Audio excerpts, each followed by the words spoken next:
नमस्कार, मैं हूँ एस्ट्रोलॉजर उषा जैन भटनागर। 2 जून 2026 बेहद खास है ज्योतिषी दृष्टि से, क्योंकि इस दिन देवगुरु बृहस्पति अपनी राशि का परिवर्तन करने वाले हैं। एट प्रेजेंट वो मिथुन राशि में गोचर कर रहे हैं और 2 जून को ही सवेरे 6:30 बजे वो अपनी उच्च की राशि कर्क में गोचर करेंगे।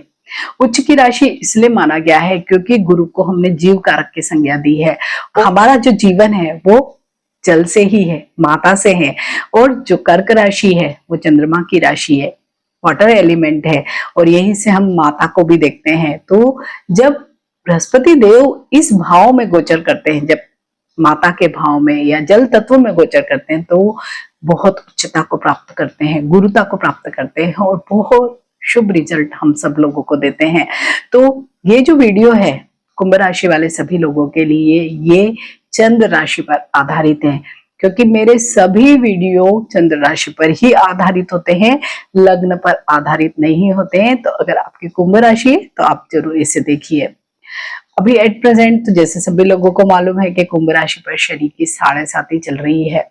तो 7.5 की जितने भी दुष्प्रभाव होते हैं उसमें देवगुरु बृहस्पति इतनी ज्यादा कमी कर देंगे कि आपको पता नहीं लगेगा कि हम 7.5 से गुजर रहे हैं। तो कुंभ राशि के तो अभी छठे भाव में ही देवगुरु बृहस्पति का गोचर होने वाला है। तो छठे भाव में ज्यादातर जो मेलेफिक स्टार्स होते हैं उनका गोचर अच्छा माना जाता है, बृहस्पति देव का इतना अच्छा नहीं माना गया है। लेकिन अभी क्योंकि देवगुरु बृहस्पति उच्च की राशि में गोचर कर रहे हैं, उच्चता गुरुता को प्राप्त कर रहे हैं, तो अभी किसी भी राशि को बुरे रिजल्ट नहीं देने वाले हैं, इनफैक्ट बहुत अच्छे रिजल्ट देंगे। तो छठे भाव से हम क्या देखते हैं, उसको माना जाता है कि रोग, ऋण, शत्रु, जो जीवन की सबसे कठिन जो 3 चीजें हैं उन सबको हम छठे भाव से ही देखते हैं। तो यहाँ पे क्या होगा, सबसे पहली बात तो कुंभ राशि वाले लोगों के लिए होगी कि अगर कोई पुरानी बड़ी बीमारी या छोटी भी बीमारी चल रही है तो आपको उससे मुक्ति मिलेगी, आप स्वस्थ महसूस करेंगे।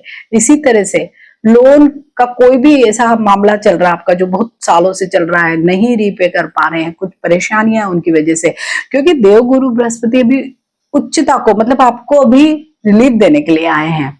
तो क्योंकि अगर आपके ऊपर कर्ज है तो आप कैसे रिलीफ, मुक्ति या आप अच्छा फील करेंगे, तो यहाँ पे देवगुरु बृहस्पति अपने आशीर्वाद से चाहे जैसे आपके मौके बनाए, जुगाड़ बनाए, कहीं से भी आपको कोई रिसोर्सेस मिले और आपका वो लोन चुकता होगा तो आप बहुत अच्छा कंफर्ट फील करेंगे। क्योंकि देवगुरु बृहस्पति का काम ही यही होता है कि आपको शुभता दे, आपको पॉजिटिविटी दे, आपको रिलैक्स फील करवाए। तो यहाँ पर यही होगा। इसके साथ ही जितने भी आपके शत्रु है, भले व्यक्तिगत जीवन में, व्यवसायिक जीवन में, वो भी सभी दबे हुए रहेंगे, कोई भी आपके अगेंस्ट कुछ भी नहीं कर पाएगा। तो ये भी एक बहुत अच्छी स्थिति आप सब लोगों के लिए रहने वाली है। छठा भाव केवल बुरी चीजें ही नहीं दिखाता, यहाँ से हम जॉब को भी देखते हैं और विशेषकर नए जॉब को या गवर्नमेंट जॉब को भी देखते हैं। तो जो लोग भी या तो पहली बार कोई जॉब करना चाहते हैं तो उन लोगों के लिए भी बहुत अच्छा समय है, या जो लोग जॉब स्विच करना चाहते हैं उनको भी नई अपॉर्चुनिटीज मिलने वाली है। अब बात करेंगे देवगुरु बृहस्पति की दृष्टियों की, क्योंकि माना ही जाता है कि देवगुरु बृहस्पति की जो दृष्टियां होती है वो सचमुच बहुत अच्छी होती है। तो उनकी जो 3 दृष्टियां हैं, तो प्रत्येक दृष्टि को कहा जाता है कि वो अमृत के समान है। तो कुंभ राशि के दशम भाव पे यानी कार्य भाव पर ही देवगुरु बृहस्पति की एक दृष्टि पड़ रही है। तो जब दशम भाव पर ही दृष्टि पड़ेगी तो क्या होगा, वर्क प्लेस पे सम्मान मिलेगा, पैसा मिलेगा, या आपके नॉलेज को लोग सराहेंगे। और जब भी हमें लोग अच्छा ज्ञानवान समझते तो हमारी रेस्पेक्ट करते, पूछ परख करते, बस यही चीजें आपको मिलने वाली है। और देवगुरु बृहस्पति का कनेक्शन धन से भी होता है। इट मीन्स कहीं ना कहीं प्रमोशन हो सकती है, इंक्रीमेंट अच्छा हो सकता है। तो ये वाली स्थिति आप सब लोगों के लिए बहुत अच्छी रहेगी। इसके अलावा जो लोग बिजनेस करते हैं तो उन लोगों के भी जरूर कुछ न कुछ उसमें बढ़त या एक्सपेंड कर रहे हैं आप, या आप कोई नया बिजनेस कर रहे हैं, मीन्स उसमें भी वृद्धि के ही आपको इस समय में योग मिलेंगे। वहीं पे बृहस्पति देव की जो एक दृष्टि है, जो डायरेक्ट सप्तम दृष्टि है, जिसे पूर्ण दृष्टि भी कहा जाता है, वो 12वें भाव पर पड़ रही है। और 12वां भाव क्या है, व्यय का भाव है। विदेश यात्राओं का भाव, मोक्ष, अध्यात्म, बहुत ऐसी चीजों का भाव है जो कंट्राडिक्टरी भी है, हालांकि नींद का भी भाव जिसे हम बोलते हैं। तो यहाँ पे क्या है, छठे भाव में गोचर कर रहे हैं, 12वें पे दृष्टि है, तो थोड़ा सा खर्च हमें ये लगता है कि शायद मेडिकल एक्सपेंसेस में होगा। लेकिन अभी हम देख रहे हैं कि अगर आपको बीमारियों से मुक्ति मिल रही है तो आपका वो मेडिकल एक्सपेंस भी तो पॉजिटिव ही हुआ। इसके अलावा आपके ट्रेवल होंगे, और विशेषकर ये विदेश यात्रा, मीन्स पहले के जमाने में तो शायद थोड़ा भी दूर जा रहे तो उसको विदेशी माना जाता होगा, लेकिन अगर अभी वाले नए वाले तरीके से अगर हम देखें तो विदेश यानी कोई फॉरेन कंट्री आप अब्रॉड जा रहे हैं तो उसके योग बनेंगे। और विशेषकर बच्चों को एजुकेशन से संबंधित अगर बाहर कोई पढ़ने जाना है, जॉब के लिए जाना है, एक्सपोर्ट इंपोर्ट का बिजनेस है, तो उन सब लोगों के लिए तो बहुत ही अच्छा भी अवसर होगा। इसके अलावा जो आपका व्यय होगा, एक तो ट्रेवल में ही होता दिखाई दे रहा है, या आपका सद कार्यों में व्यय होगा। जैसे आपने बहुत दिनों से सोचा कि कोई भी ऐसा योग का शिविर ज्वाइन कर लूं, या कोई इस तरह की कोई नेचुरोपैथी कराऊं, या कहीं कुछ ऐसे काम करूं, तो वो भी अभी फ्री ऑफ कास्ट नहीं होता, तो वहां पे आपका पैसा खर्च हो सकता है, या आपका सामाजिक कार्यों में पैसा खर्च होगा। अध्यात्म में आपकी ज्यादा रुचि बढ़ने वाली है, तो इस रुचि को ज्यादा और बढ़ाइए, तो आपको देवगुरु बृहस्पति का और भी अच्छा आशीर्वाद मिलेगा। वहीं पे देवगुरु बृहस्पति की एक जो दृष्टि पड़ रही है वो द्वितीय भाव पर पड़ रही है। द्वितीय भाव पर दृष्टि सचमुच बड़ी अच्छी मानी जाती है, और यहीं पे शनिदेव भी गोचर कर रहे हैं।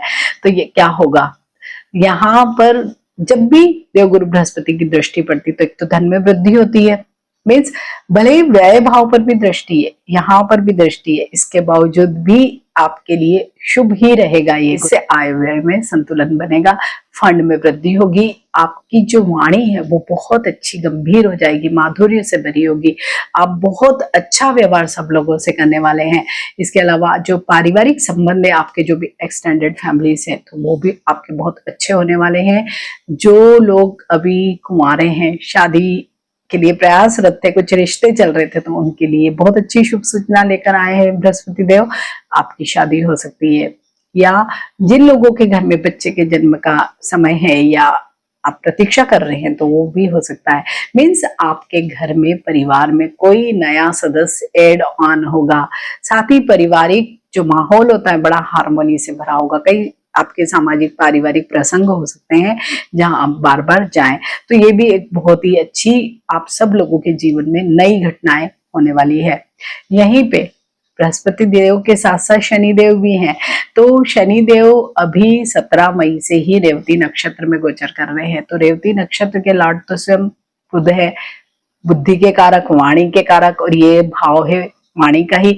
तो अभी आपकी वाणी इतनी मिठास वाली या इतनी डिप्लोमेटिक भी हो सकती है, क्योंकि बुध है, तो आप बुद्धि का उपयोग करके अपनी वाणी को मतलब कहीं पे भी कम्युनिकेट करेंगे, और साथ में गुरु का साथ मिलेगा, तो बुद्धि, वाणी और ज्ञान तीनों चीजें अगर मिलेगी, मीन्स बुद्धि और वाणी का जब साथ मिलेगा, तो आपकी सब चीजें बहुत अच्छी होने वाली है।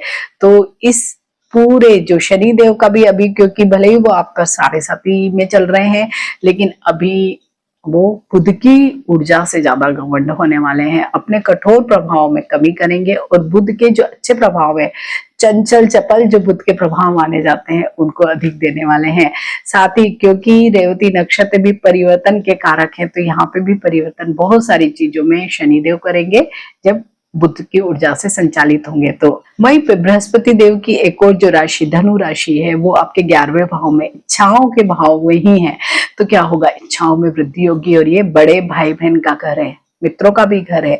तो जब इतनी अच्छी जगह पर बैठे हुए हैं बृहस्पति देव, तो कहीं ना कहीं, क्योंकि एक्टिव तो वो भी होंगे, एनर्जी तो उन्हें भी मिलने वाली है, तो इस भाव को वो एक्टिव कर देंगे।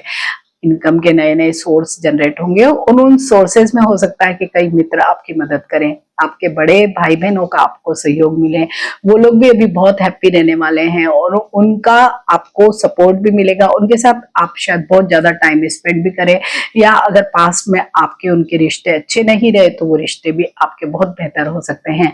तो यहाँ कुल मिलाकर अगर हम देखें, तो कुंभ राशि वाले लोगों के लिए तो सचमुच बहुत अच्छा समय है।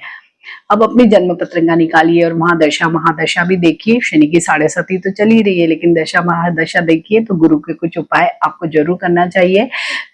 सबसे पहले तो आपको विष्णु सहस्त्र नाम का पाठ करना चाहिए, अगर नहीं कर सकते हैं तो सुन लीजिए। अपनी नाभि पर या फोरहेड पर या तो केसर का टीका लगाएं, चंदन का टीका लगाएं, महिलाएं हल्दी का टीका लगाएं। जितनी भी पीली वस्तुएं होती है उनका दान अवश्य करें। पीले फलों का दान करें, पीले वस्त्रों का आप दान कर सकते हैं। किसी बच्चे को आप स्टेशनरी गिफ्ट में दे सकते हैं या किसी बच्चे को आप पढ़ा सकते हैं।